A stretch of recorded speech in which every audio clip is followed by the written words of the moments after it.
आज हम बात करेंगे ड्रामा सीरियल मोहब्बत रेज़ा रेज़ा, जिसमें आपको दिखाया जाएगा कि रीस जब अपनी माँ को तनहा छोड़ देता है तो निको और कौसर दोनों मिलकर इस बात का फ़ायदा उठाती हैं और रिफ़त बेगम को एक कमरे में बंद कर देती हैं। वो रिफ़त बेगम को एक रस्सी से बांध देती हैं और उस पर बहुत जुल्म और सितम करती हैं। अब रिफ़त बेगम बहुत ही बेबस और लाचार हो चुकी हैं। वो अपनी पूरी कोशिश करती हैं कि वो किसी तरह से इनकी कैद से निकल कर अपने बेटे ईसा या अनीशा के पास चले जाएँ और इनको जाकर इनकी असलियत बताएँ। जब निग्गो और उसके माँ बाप रिफ़त बेगम को रस्सी से बांध रहे होते हैं तो रिफ़त बेगम खुद को बचाने की बहुत कोशिश करती हैं और निग्गो को धक्का देती हैं, जिसकी वजह से निग्गो को चोट आ जाती है। इधर नाज़रीन आप देखेंगे कि इतने में अरीज़ भी आ जाता है और अरीज़ जब निग्गो को देखता है उसे चोट लगी है तो वो उसे पानी पिलाता है। इतने में रिफ़त बेगम वहाँ से फ़रार हो जाती हैं।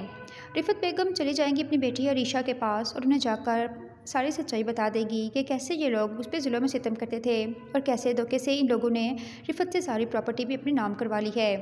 अरीशा जब बात सुनकर बहुत ज़्यादा परेशान हो जाएगी और अपने भाई ईसा को फ़ोन करेगी और सारी हकीकत बताएगी। ईसा जब ये बात सुनता है तो कहता है कि मैं कभी सोच भी नहीं सकता था कि अरीज़ मेरी माँ के साथ ऐसे करेगा, वो तो उनकी सगी औलाद थी। ये बात सुनकर अरीशा कहती है कि भाई अरीज़ की आंखों पे सिर्फ़ और सिर्फ दौलत की पट्टी बंधी हुई है, उसे कुछ भी नज़र नहीं आता। ये बात कहकर अरीशा फ़ोन बंद कर देती है।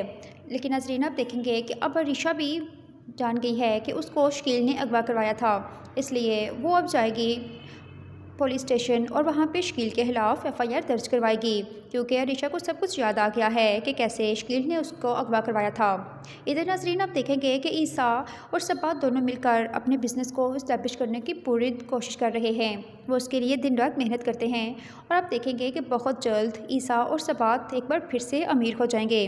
अरीज़ और निगो ने जो प्रॉपर्टी इनसे छीनी थी वो उससे दुगनी अब इनकम कमा लेंगे।